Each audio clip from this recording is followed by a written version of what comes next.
Welcome, I'm Dr. Tracy A. Benson, and today we are recording this episode of Research to Practice, the Anti-Racism Leadership Institute podcast in Harvard studios. Our honored guest is a leader, resistor, educator, and friend, Harvard Graduate School of Education professor, Dr. V. Dr. V, thank you so much for being Dr. Benson. second guest on our podcast, and I'm just so blessed and honored that you've taken time before your class, in between your hectic schedule, to drive out here and sit and have a conversation with me about your work, what you do, who you are, for our podcast for the listeners. Thanks for having me. So I met Dr. V.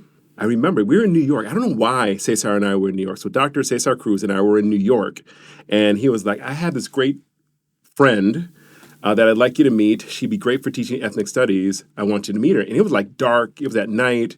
And you came, you had like on a velour pink sweatsuit. Because I remember this. You just, because you look like you're like a New Yorker. And you came out of nowhere. You're like, hey. I'm like, oh, is this a person? And we chopped it up for maybe like an hour. And it was over. And that was back in 2000 and maybe 14. Yeah, I was 14. But I'm so honored to have met you then and that we're here now, a number of years later, to talk about your work. So if you wouldn't mind for the listeners, just introducing yourself, who you are, as far back as you'd like to go, like who's Dr. V? Wow. Well, I am Christina. I am Dr. V. I am Miss V. V. I'm also Xiaomei. It's my middle name, which means the winter blossom because I was born in December. I'm Chinese and Mexican, and it's my last name, right? So that's who I am. Born and raised in the Bay Area. Hella proud of that. Rep it all day, every day. That's my favorite hashtag. Repping the Bay on Appian Way. And I'm currently a lecturer at the Harvard Graduate School of Education. Came in as the director of the teacher education program. Maybe we'll get into a little bit more of that later on, why I'm no longer doing that, but still very much in teacher education. Also teach a course on healing-centered engagement, which is based on Dr. Sean Ginwright's framework. That's what I do here. What else should I mention? That's great. No, that's a wonderful introduction. I learned some new things, too. Yes. I think for our listeners, it would do good for them to understand, like you have multiple degrees in ethnic studies. You teach ethnic studies. You understand the value of ethnic studies. And not everyone in the field does in education, in K-12 or in higher ed. And so can you talk about what drew you to ethnic studies, why ethnic studies, and then why is it important for folks in the field to understand that children need this? Dr. Allison Titiangu Kubales, who's one of the mama bears of our ethnic studies movements, asked us at the last Free Minds, Free People conference in 2021, how did you fall in love with ethnic studies? So when I think about choice, there's also this element of like, when you're thinking about oppression, how much choice, right, then is there when you are offered, right, a path towards liberation? And so that's the role that ethnic study has played in my life. Ethnic studies found me, I would say, or chose me in high school. So up until 11th grade, I had never had a course where I saw truly like myself, struggles of my community, my ancestry reflected, in deep ways. If Chinese and Mexican people were mentioned, that's where they're mentioned, or treated in really superficial ways. It wasn't until I took my first began in a history class, Mr. Dwyer's classroom, who was the ethnic studies teacher. And I'll never forget it. But that was the first time in my entire life. Like, I felt it. People have described it as like a fire is lit. So I'd say that was, when you say choice, I'm like, I don't know how much of it was a choice so much as like a fire was lit, or agency that I always had was activated, right? Because agency isn't something we give. Something that is very central to ethnic studies, but is something that is wrapped up in the savior complex in a lot of education, right? Let's give our kids agency. The kids have it. Our job is to activate it. And so that's what Dwyer did for me. Activated my critical consciousness, and then fed it. I began to truly understand, one, how oppression works, which is then allows you to begin to understand then how liberation is needed and how it can be, how you can design a world, right? That fundamentally changed the course of my life. I say that. It's like Mr. Dwyer opened the door to the Garden of Ethnic Studies. I've been in this garden nurturing, seeds and dreams of freedom ever since. Yeah, let me ask you about that, right? Because I heard you say very explicitly that it was not until 11th grade, right? And a lot of people of color experience very intense erasure, right? We're always with relation to white communities. We're mentioned, but always with relation to. And so if you're thinking about what is an appropriate education for folks like us who are not in the regular curriculum, how soon is appropriate? Because folks have that question. Like 11th grade sounded appropriate because people are ready. I don't believe that. So when should it start? When should this awakening be for kids of color? The moment children enter social settings where there are adults. So it could be, at the YMCA, it could be I think it can and should be right everywhere, not just because ethnic studies is more than just actually about curriculum and pedagogy. But I know that since we're in the field of education, which is also part of the problem, the way we've compartmentalized this society, because when you say, us and the regular curriculum, there's nothing regular about the way the curriculum works, and we know that too. And so part of that is to interrupt it as early as possible. And there's so many resources for ethnic studies, for pre-K all the way through PhD-K, whatever you want to call, right? Right. It exists. But what are then the barriers or the gaslighting, right? The intellectual gaslighting that occurs that convinces anybody, not us, but just anybody, that to determine who's ready for what. Because what is it that young people see every day anyways, right? And so that, for me, I saw so much. I just wasn't able to make sense. So ethnic studies offers a very explicit lens, right? It isn't just the content of people of color, right? It's a lens, it's a way of being, a framework that genuinely centers, right? Our lived experiences, our lives, our humanity, and reminds us, right, firmly of our dignity, because we currently live and move through a system of schooling and a world that actively tells us otherwise through erasure, right? Through normalized curriculum and normalizes white supremacy and patriarchy, right? Heterosexism. We see young people only having 2 bathrooms to choose from. That isn't natural. It's natural in one worldview, right? So it's also an epistemological stance that allows us to read the world, right? We draw very heavily in ethnic studies, right, from also the works, right? Bell Hooks, Bello Freire, reading. It's not just reading the books; it's reading the world. Right. And young people do that so beautifully, oftentimes, right, better than adults do. Most of the time, let's be honest, most of the time.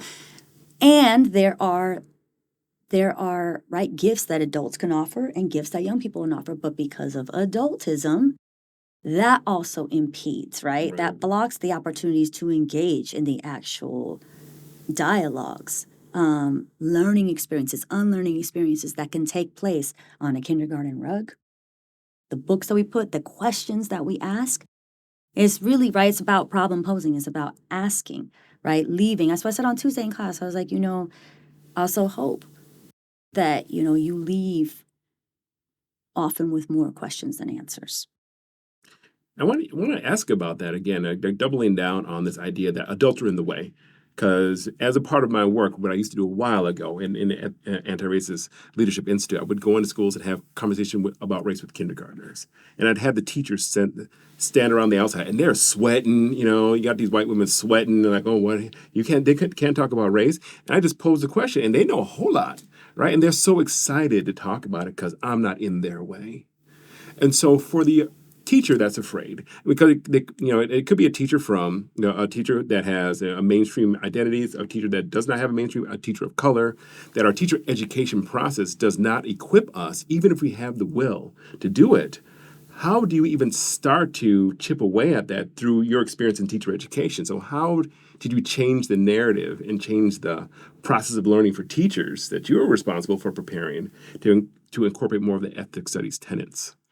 It works differently for, I think, every teacher and teacher ed program, but it is, right? Our work as educators is to meet our students where they are, struggle beside them, maybe sometimes offer guidance, also sometimes offer solidarity, support to where they could be, by in the exchange of knowledge, ideas, lived experiences.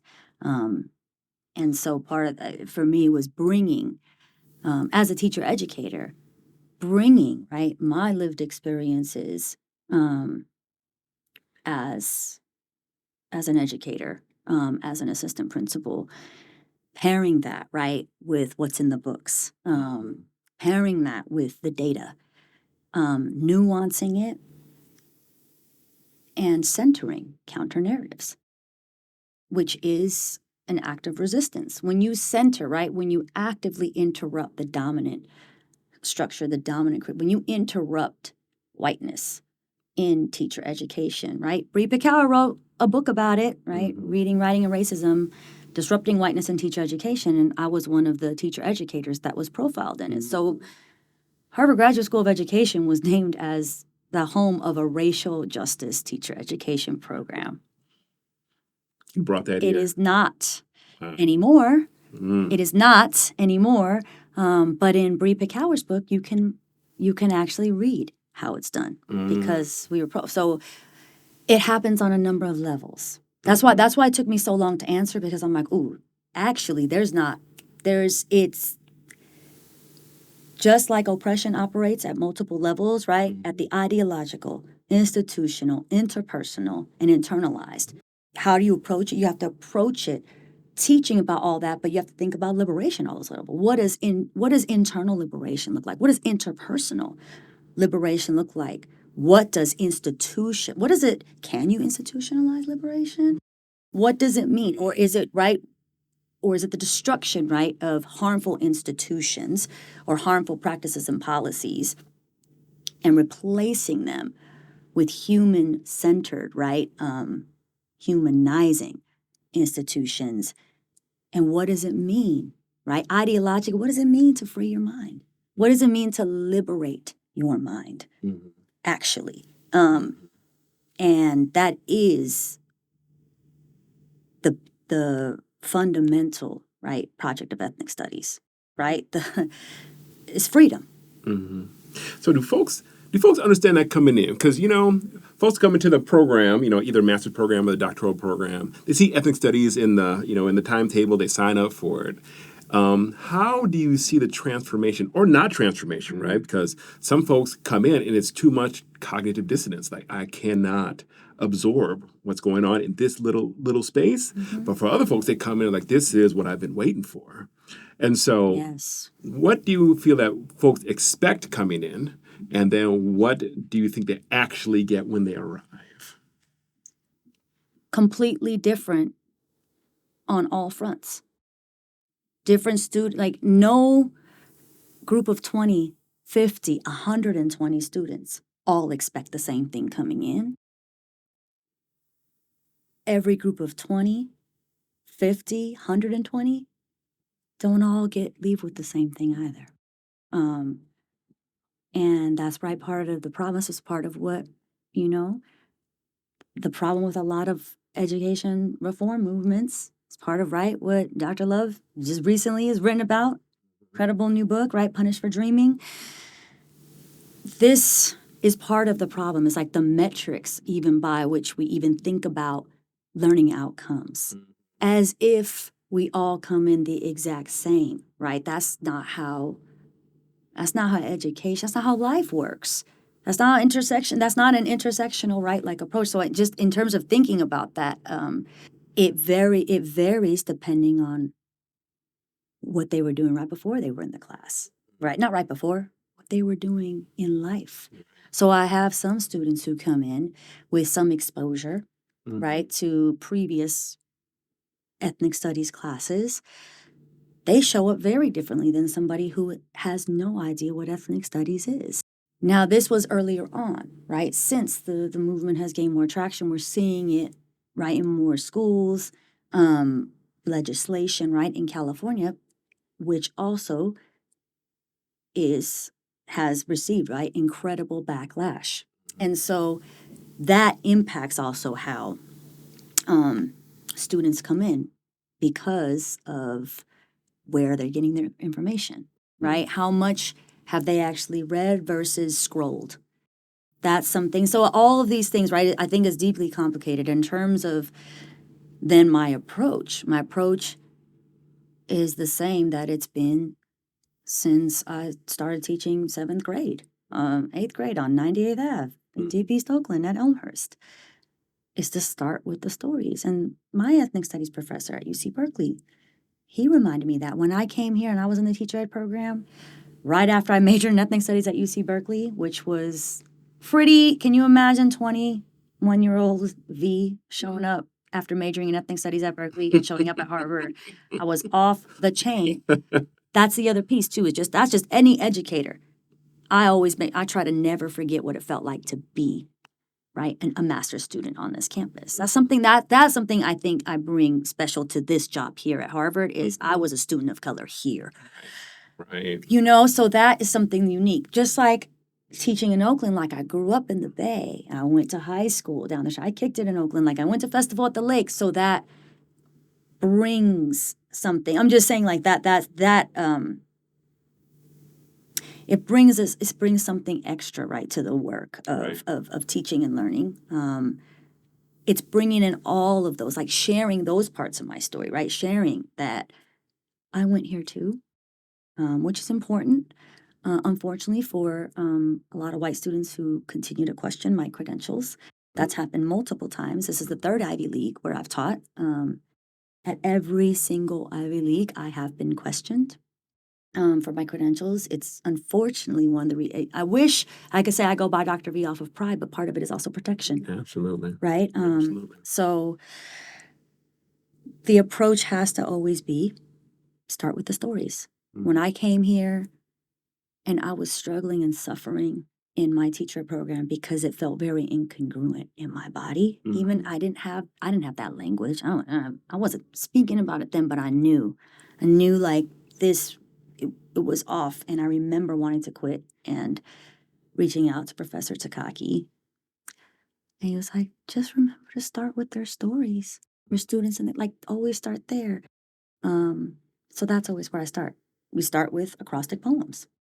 Write your name and include, vertically and write acrostic poem about yourself, incorporating aspects of, your identity, your cultural autobiography.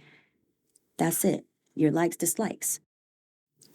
That's quite the, I don't want to call it a diagnostic, right? It's because it's not an assessment. Well, no, it is a diagnostic. It's not an assessment, but it is a diagnostic of sorts. It allows me as an educator to just get a sense of not what it is You get a little bit of that from acrostic poems, but you get a sense of who is in the room.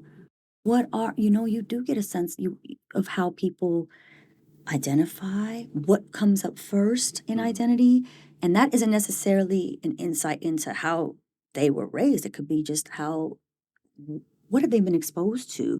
What has the environment? How much of this is internal? How much of it was external? How much, this is what we look at in ethnic studies. The various aspects of our identity. How much of it did we choose?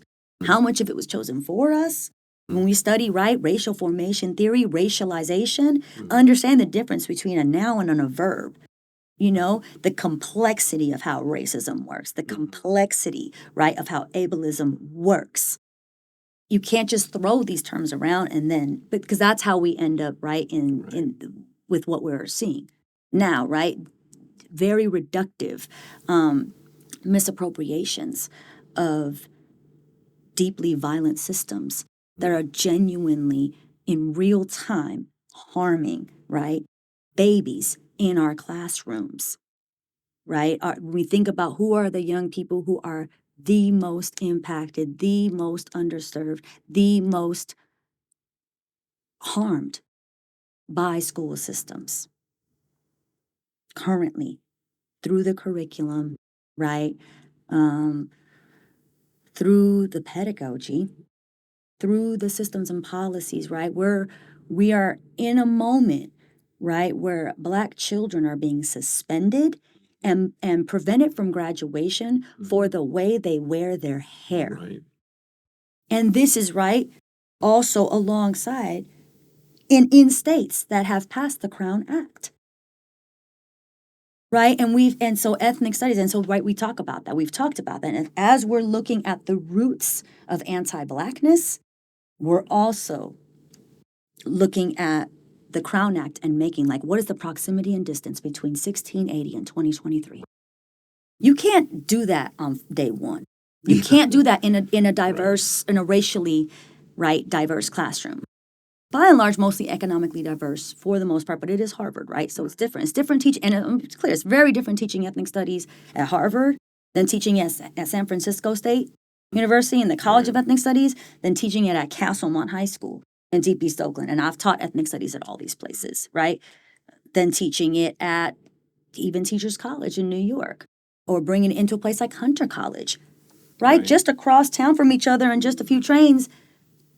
But it's different when you're at, right, most Ivy Leagues have students who are literally coming from all over the world versus, right, a lot of our state institutions is who's there. So ethnic studies has to always then be context specific. So before I can even get there, I have to know who's in the room. How do you identify? Because that's going to give me some insight into how I can meet you where you are and how I can guide you towards, like, what types of resources, and to remind them also on day one, the syllabus is a very clear embodiment, enactment of my background, my expertise, my lived experiences, right? There's like an ongoing joke. That my syllabus, it has shifted. I've been on the East Coast for 10 years now, but it's a pretty West Coast leanings, right? It's because that was where that's where I got my degrees in ethnic studies, UC Berkeley, right? Undergrad. And then I got my master's in ethnic studies at San Francisco State, right? At the first college of ethnic studies, right? Born out of the longest student strike in United States history. And I specifically chose to go there after I went to Harvard because Harvard didn't do it for me. It didn't. Ethnic studies did. So I was like, no, I need to go back to where I know I'm going to get the actual knowledge, the tools, the skill sets, the epistemologies that will allow me to serve and be in solidarity with my students and my community in the ways that Harvard did not. Let's go there. All right. I wanted to go here. Let's get there because I want to get to the racial healing work you do. But before that, I think is a good segue to talk about the sort of Bettina Love's work, the kind of folks who at Harvard, the folks that the archetype of people who apply to these type of programs, who end up in your classrooms from different walks of life. But a lot of folks come from this sort of schooling and carceral state mentality, right? They come from Teacher America. They come from the charter world. They come from this saviorism, saviorism as their core, and they think they're coming to ethnic studies to sort of ratify, to sort of to reinforce their goodness, that's not what ethnic studies is about. And so once you get into this space of really radically challenging what people have come to believe who they are as educators, it becomes a threat. Yes. It becomes a threat to the institution. And I want to sort of get into the personal behind this because myself as an academic, I was an academic for 4.5 years. And I taught all of my courses, the law course, the policy course, the supervision of instruction course from anti-racist lens. The epistemology of the foundation was anti-racism. That was a threat to my department. That was a threat to my colleagues because students were being woke. And they was bleeding out and get into their classes. And they're like, where'd you learn this? I learned it from Dr. Benson. So I became a threat. And so we're folks who want to get on this train, because I hope folks listening to this be like, I want to do ethics studies. I want to get on this. I want to sort of incorporate it into my epistemology of how I teach my courses. Can you sort of get into why this is such a threat to a place like Harvard and teacher education programs when we bring this type of pedagogy to our work? Yes, I can. We have to focus on liberation if we're in the work of eradicating it, right? I had to understand the design, the histories of my oppression, the oppression of my peers in my community, to truly desire and begin to dream of my liberation. You can't, you can't. There is. It's kind of like the relationship between trauma and healing. It's like we've pathologized trauma when it actually there's the pain, but there's also wisdom in our wounds, and that is also central, right? That's very central to anti-racist work, essential to ethnic studies work, because it is ultimately healing the trauma of colonialism, of racism, right, of white supremacy. That's the threat, is equipping. When you think about anti-literacy, laws, when we take it back, when we look at just the roots of white supremacy in this project, right, this settler colonial project that we refer to as the United States, look at where we are. This Harvard,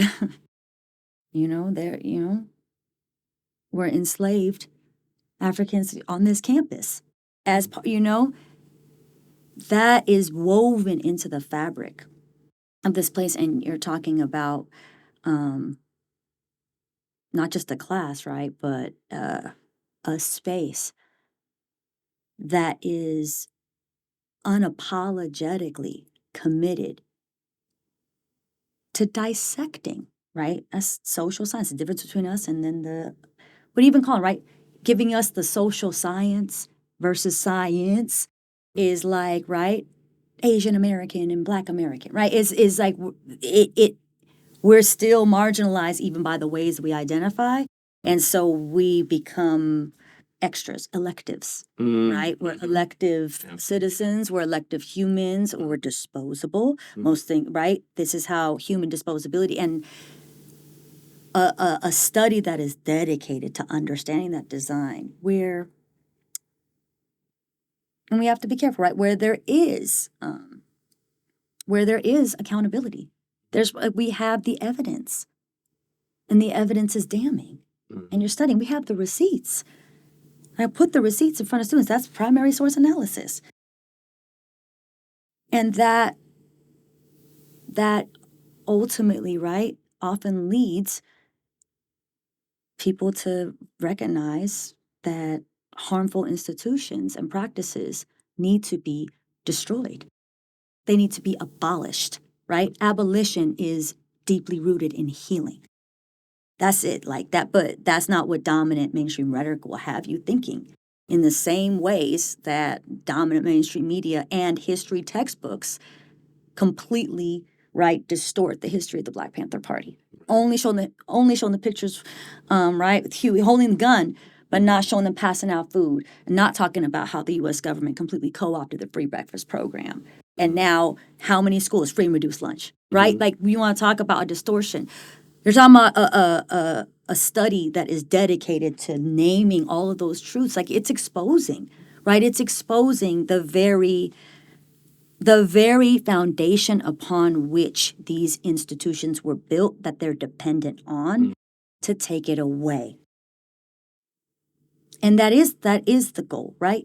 And it's not to blow up and destroy with it. No, it's to dismantle with the very purpose. That's why I say that's why the problem with diversity, equity, inclusion, I've never liked that, because I'm like, included, because it's very paternalistic, right? It's very condescending to be like, I want to, make sure I'm including you. In what? In what? What is that? Like, I'm not interested in being included in something, a space, a community, an institution that doesn't honor my humanity. Right. I'm interested in transforming it, eradicating it, dismantling it, and ensuring that what does exist genuinely honors the lived experiences, the ancestry, the humanity of every participant, every participant.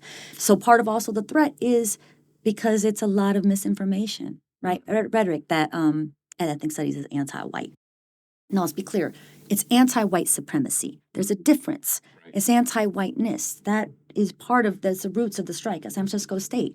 It was down with whiteness, right? White students were absolutely on the front lines in solidarity with the Third World Liberation Front, with the Black Student Union, right? With the SWANA-like communities who were also engaging in their struggles, right, against colonialism on a global scale. That's why it was Third World Liberation Front, because Third World in the 60s had a different connotation than what it has, right, in 2023. All of these pieces, right, when you're now then talking about the eradication, right, of colonialism and everything it has caused across generations. When you talk about healing from that, what that actually means is that we really are fully realized human beings and that we are in solidarity and community with each other. But the project of colonialism and white supremacy was the exact opposite, right? It's a project of ethnic cleansing, genocide. Is again what we are currently seeing right now. What we are up against. We're about what we're trying to stop. We need to stop from happening. It's happened right before, and you think about how it's happened, and it's been tied to also the project of racialization when we talk about a U.S. context, which is why when you have, all that transpired in World War II, which is also right deeply connected, is understanding and making those connections, right? It threatens the project of divide and conquer that created the conditions, right, that we are trying to navigate and make sense of in the first place. Ethnic studies is unapologetically dedicated, right, to what, like solidarity, like right, as a verb, not an intellectual study or project, and that's why I said it's always bigger than. And that's something that one of my other important mentors from San Francisco State taught me, Jason Ferreira. He's always reminded me. He's like, I know you, the teacher education. Remember Christina? He's one people calls me Christina. He's like, ethnic studies is bigger. It was always bigger than a syllabus, right? And he's drawing right from the genius, right, the organizing, guidance, our North Star of Ella Baker from her speech, right? Bigger than a hamburger, right? The lunch counter sit-ins was always bigger than a hamburger, right? It was about freedom. It was about freedom. And so when it's bigger than a syllabus, it's more than just about, we're not just learning for the sake of them becoming other armchair activists and talking head intellectuals. No, ethnic studies was very clear from the beginning that if in the space of academies or institutions, it better be tied to community action. And so a lot of ethnic studies programs have lost that. Like they just stay and live in the ivory tower and in the institution. And it's actually not tied to its original purpose, which was community action, which was, the students at SF State then also engaging in organizing, protecting the elders, right? The iHotel strike. That was ethnic studies. So it's like, right, that wasn't just about what are we teaching in classrooms. It was like, no, these elders are being evicted, right? It's about ICE raids. You're not just talking and learning, right? But school becomes a place to understand why ICE raids are occurring, understand the militarization of the border. Because if you only rely on public, which is also controlled by, right, a few, because we're also in a capitalist situation, that is what's driving, right? That's how hegemony works, right? That how do you get a general public of human beings to buy into and continue to perpetuate the violence that is also then preventing their own collective healing from historical and intergenerational trauma that they carry in their bodies that's been passed down by their ancestors.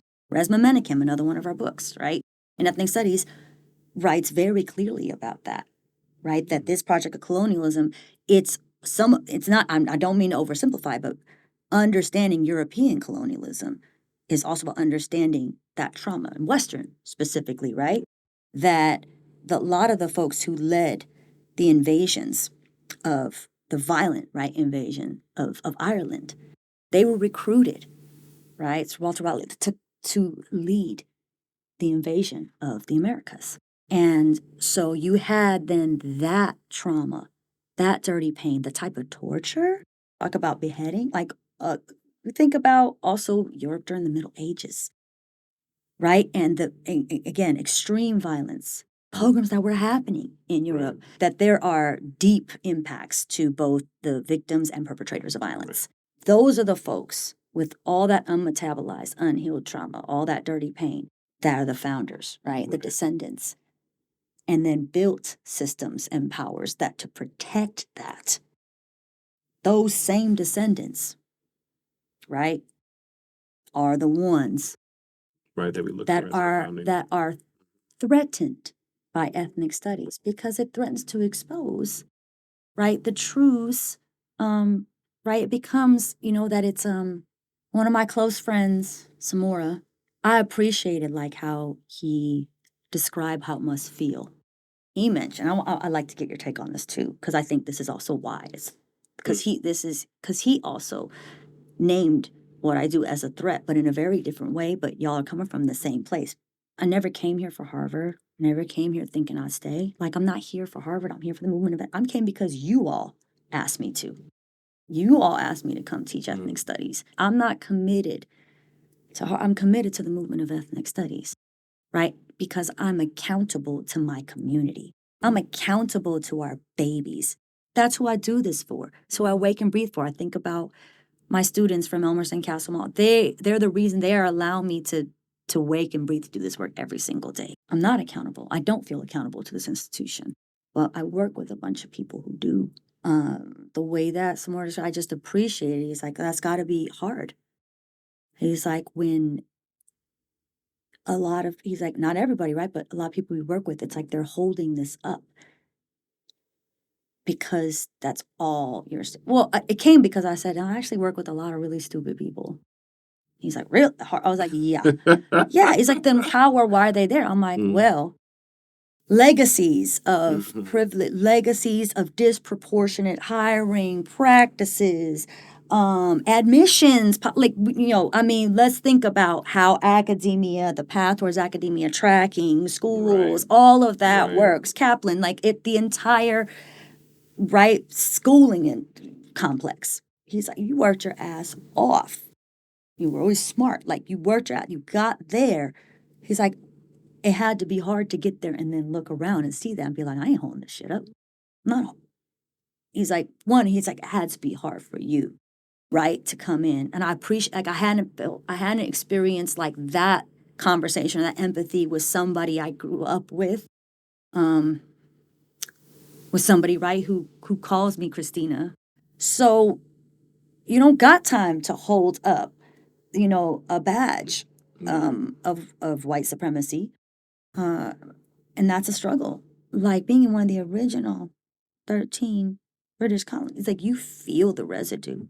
Feel the residue of that here. It shows up differently, just like parts of the South, right? Southern United. You feel because the histories are passed down. It's in the air. It's in the ethos, right? It lives and breathes in our bodies. It surrounds us. It's also tied to the planet. Ethnic studies is one of many, right, approaches to an education that dares to be different, that dares to say another world is absolutely possible. Yeah, let me ask you that, right? Because a lot of the folks who are going to be listening to us, you just gave us a master class. I'm sure folks are going to rewind. What did you say again? Let me write that down. What did you say again? Let me write that down. You can't fly in a Dr. V to school folks to the game everywhere. But I know through our work that folks are hungry to know where to start, right? Because it's so, you went from, history of colonialism to Ireland to the founding fathers to our decaying morals, right? And it sounds very, very all-encompassing in a way that I could see my fourth grade teacher sitting down okay, I want to do this, but what do I do for? I was just inspired by the podcast. Listen to Dr. V. Thank you. Where do we go? Where does the fourth grade teacher who wants to get them? Where do they go? What do they do? Bounce a ball. Okay. This is how, right, our ancestor, right, Bob Moses, how he responded to a question. Charles Payne was writing, right, his book, I've Got the Light of Freedom. He's asking, how do you start a movement? Because let's be clear, folks are interested in ethnic studies. It ain't just a curriculum. It's not just a pedagogy. That's important, right? There's the technical aspects that are important. Something else, right? Drawing from Dr. Shanjan Wright's work, technical and relational pedagogy, transactional versus transformative. That is deep work that takes a lifetime. And Bob Moses responded to the question, how you start a movement, you bounce a ball. It begins with, right? You got to learn to dribble before you can, go into a park and say, let's just get a game. You have to learn, like you have to start. So recognizing that, like you can't say, oh, I want to play basketball and now I'm going to be Steph Curry.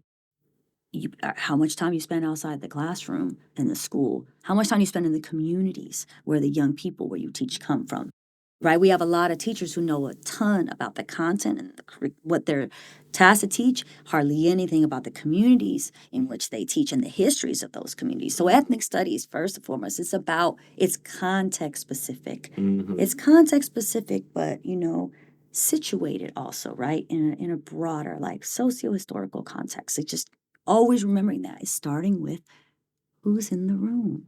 I've had teachers say, like, oh, but it's so much, I can't possibly learn all of that. It's like, no, well, let's start with what you do know.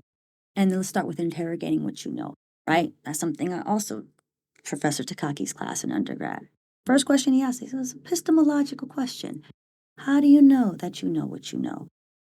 Every teacher needs to ask himself that. How do you know that you know what you know? Even right now, even on Tuesday, I had students coming in. I could feel it. It was like, tell us I said, if you haven't thought about this, if this is the first time you're thinking about it, you need to sit with that for a moment and know that you're never going to catch up. You don't know what you don't know. It's one of the most powerful things teachers could say, I don't know. But let's find out. Let's figure it out. Let's learn. Let's learn together, right? This fear, what is it you're afraid of? What is it you're afraid of? Are you afraid of actual danger to your body? Are you afraid of looking a certain way? Are you afraid of perception? Because we do live, right, in the United States in that way. So I think it starts with checking in with yourself and your sources of knowledge and ways of being in the world. It has to start there with a self-interrogation, because then that allows you to begin to curate with a new lens. You actually don't have to change everything you're doing. You need to change you need to think about how are you doing it? It's not just what you teach, it's how you teach it. And importantly, why? Because I was like, but why, like, are you committed to justice? And hearing things like my mom, I named you, I gave you a Chinese name, which means, a heart bigger than the sky, because I want you to love beyond just yourself, right? That coupled with knowledge, right? Precious knowledge, that is where transformation can truly occur. We're not going to think our way out of oppression. What is your relationship to what you're teaching? That's why we ask in ethnic study, what's your relationship to the history that we're teaching? What is the relationship of your ancestors? Because that's a hard question too, right? In a place like it's hard. It's like you got to face that, and then what does that bring up in your body? Right? What type of learning or conversations or interactions with students cause your muscles to constrict? And when do you feel settled and relaxed? What are your ideas around control? Just even calling it classroom management versus thinking about, right, building a healthy classroom ecosystem. It's all in your approach. Like, it just begins with the questions. To just start questioning. That's the first thing that ethnic studies is about. It's like, let's take a pause from reading that. We got to, read the word, but we also got to then read the world. Again, it's not a metaphor. It's not just it's a verb. What does it mean to actually enact? a change that honors humanity through the curriculum that you teach, through the interactions, through the way you interact with your students, their families. How do you perceive? How many families, do you know in your classrooms? How many and why not? And don't and if you recognize when you're deflecting or giving an excuse, right? What is the voice that guides you? We have our conscience. For those, we have our ancestors. But there's also, right, different voices of oppression, the voices of white supremacy. I say that all the time, that you have to recognize, when is it the voice of white supremacy? When is it your voice? And when is it the voice of white supremacy disguising itself as your voice to tell you what to do? What is it that guides every curricular and pedagogical decision you make? What is the primary influence? How much are you exercising the agency you've always had? And it starts with, again, what is it you already know? What are you passionate about? Who are you? Do the kids know who you are? Like, have you allowed your full humanity to show up in a classroom?